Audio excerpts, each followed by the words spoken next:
It's about the beginning of July, and I get off work and I get a text from Jacob. It's like, hey man, it's Jacob Barrett. I got a question for you. And I was like, hey Jacob, I already have your number. Now remember last year you would text me every Tuesday and Thursday morning trying to get me to play basketball at 5 o'clock in the morning. And I would say no every time. But he was like, I got a question. I was like, all right, go ahead. And he's like, would you like to speak here? So first of all, I want to thank them for inviting me to speak here. I want to thank you guys for being here. And I ask that you would give that band a round of applause again because they put a lot of work into setting this up for us. But we're here at it's a back to school youth rally, and whether you're in middle school, whether you're starting your high school journey, or for maybe a good bit of you in here, you're kind of wrapping up the end of your high school journey, or if you're like me, you're just kind of awkwardly in the middle waiting to be through with. We're going to be talking about how we can be different in the world that we're in today, and also what is our job as Christians. And so, we've grown up and we've known we're Christians. We've been baptized. We've accepted Jesus into our heart. We've been saved. And if any of you in here, kind of a side note, have not, and you are thinking that you want to be baptized, or that you would love to accept Jesus into your heart, I highly encourage you to come talk to me, or come talk to any member of that band, or any of the adults that you see around here, and we would love to talk to you. But anyways, you're thinking, I've been baptized, I've accepted Jesus into my heart, I'm saved, I'm a Christian now. Am I done?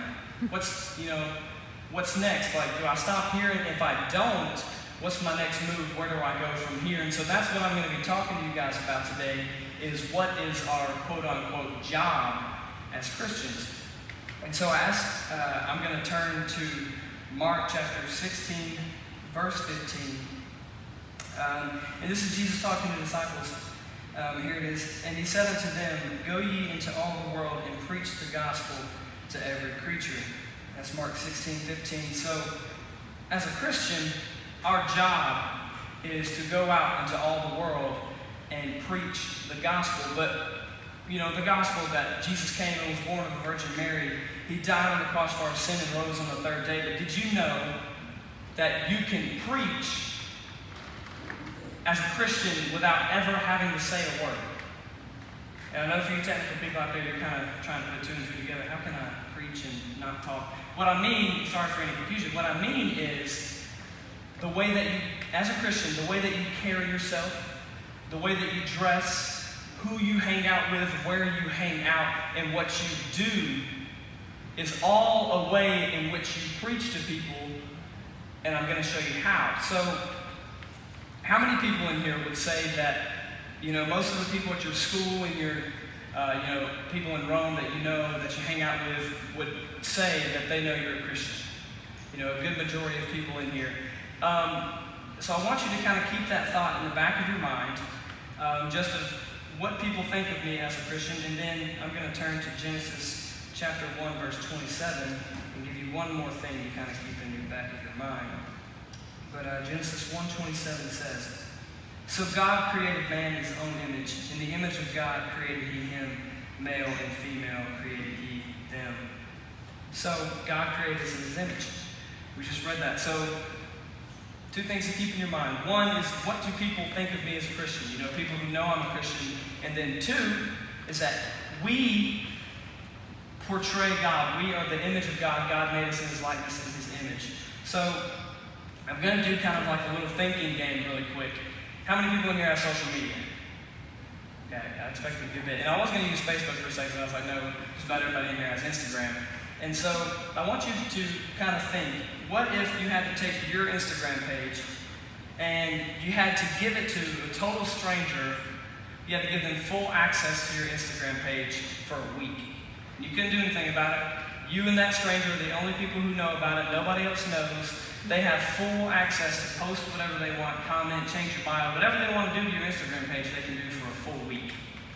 I want you to think about how you would feel about that. And the thing is your Instagram, your bio, what you post, it all portrays who you are.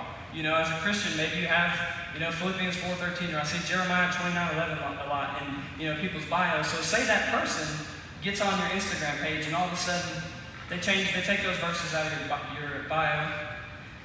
Maybe you had like a little cross emoji or something. They take that out and they start deleting your post about Jesus or verses or whatever you had posted. And all of a sudden, they start commenting on people's posts and they're cussing them out. They go and they start posting, pictures that may have, inappropriate language. They may be posting pictures that don't represent who Jesus Christ is. And so when people look at your Instagram page, they're going to be like, I thought they were different than that. That's not who I think they are. Or even worse, somebody who doesn't know who you are takes a first glance at your Instagram page and that's what they see. So I want you to think about that. And so remember what I told you, Genesis 1:27, God created us in His image. We portray God, right? So in our portrayal of God, we can almost say that the way that we live is God's Instagram page. Since as Christians we portray Him, we're God's Instagram page, and He has given you full access to post whatever you want on His Instagram page. You're His image. You're His Instagram page, and He has given you full access to post and comment whatever you want. And so when people see me going out maybe somewhere I'm not supposed to be, when people see me hanging out with people I probably shouldn't be hanging out with, saying things I probably shouldn't say, doing things I probably shouldn't do, they're going to see me and they're going to see God's Instagram page, and here's where it gets really bad. What if somebody is right on the line? And I've talked to a lot of people who are right on the line. They are really, really thinking about being a Christian. They just don't know. And so they see you and they're like, oh, I know Micah's a Christian. Maybe I should see what he does. And all of a sudden, this is their first look at God's Instagram page, and they see me doing something that I'm not supposed to be doing. And here's where it gets bad. They say, wait a minute. Is that who God is? Is that what Christianity is about? I don't want to be part of that. I don't want to partake in any of that if that's what Christianity is all about. So we as God's image, we in a portrayal of God are God's Instagram page, and He has given us full access, and our actions are our posts, and what we say are our comments. And the thing is back to you and giving that person your Instagram. After that week was over, you were running right back, you're grabbing your Instagram page back, and you were posting saying, forget everything that was just said, somebody else has my Instagram page, that's not who I am. But God doesn't do that. He doesn't run and take the privilege that we have to represent Him. He doesn't take that back. He just lets what you do happen. And so, back to we as Christians, our job is to preach the gospel, right? And so, like I said, we can preach without ever having to say a word. In other words, we preach in the way that we carry ourselves, which should be different from the world. So we can then say that our job as Christians is to be different from the world. That's our job as Christians. And the way that we preach the gospel and the way that we carry ourselves is to be different from the world. And, you don't have to answer this, but how many people can say, and this is what I think almost every day when I come through a situation where I have to choose, do I conform or do I stand up for what I believe in, but Micah, what are people going to say when I choose to be different? What are people going to say when I choose to change? And this is not bad. That's an honest question. It's a question that we all ask, and people have come up to me before and they said, Micah, you've changed ever since you started running on for God, not knowing that the goal for me was always to change. You see, if I'm trying to represent Jesus Christ in the way that I live every day, I've got to constantly be changing. And I've also had, people who kind of be a little smart aleck and like, well, we as Christians strive to be like Jesus, but we can never be like Jesus, so what's the point of even trying? And I guess you could say that's an honest question, but, here's what I say. Well, if I can never be like Jesus, but every day I'm striving to be like Jesus, and I can never be like Him, there is always room for me to improve. There's always room for me to grow in my relationship with God. There's always room for me to be more different than the world. There's always more room for me to change. And so, back to what we're thinking of, but still the question's there. Michael, what are people going to say? And it's an honest question, but I want to talk to you, and this is it's Luke chapter 6, verses 22 and 23. Verse 22 says, Blessed are you, and men shall hate you, and they shall separate you from their company, and shall reproach you, and cast out your name as evil for the Son of Man's sake. A lot of bad stuff seems like it's happening, but then verse 23, Luke turns around and says, Rejoice ye in that day, and leap for joy, for behold, your reward is great in heaven, for in the like manner did their fathers unto the prophets. So once you start to make that change, The verse says people are going to hate you. They're going to cast out your name as evil. They're going to reproach you, but it's all going to be in the Son of Man's sake. And he's saying you're going to be blessed in that day. And then he says, rejoice in that day. Not just you're going to be blessed. Choose to rejoice in that day because your reward is great in heaven. So once you choose to make the change, once you choose to be different, your reward is great in heaven. I'm going to leave you with another verse. It's Genesis chapter 49, verse 26. This is Joseph. For any of you who know the story of Joseph, he was, cast into a well by his brothers, thrown into slavery. Potiphar's wife tried to do bad things with him, but he turned away. He said, I'm going to be different from the world. And this is what he said. In Genesis 49:26, he says, the blessings of thy father, talking about God, the blessings of thy father have prevailed above the blessings of thy progenitors, and to the utmost bound of the everlasting hills. They shall be on the head of Jesus and on the crown of the head of him that was separate from his brethren. In other words, Joseph had a lot of bad things happen to him, and he also had a lot of things presented to him of the world that seemed like they would be fun in the moment.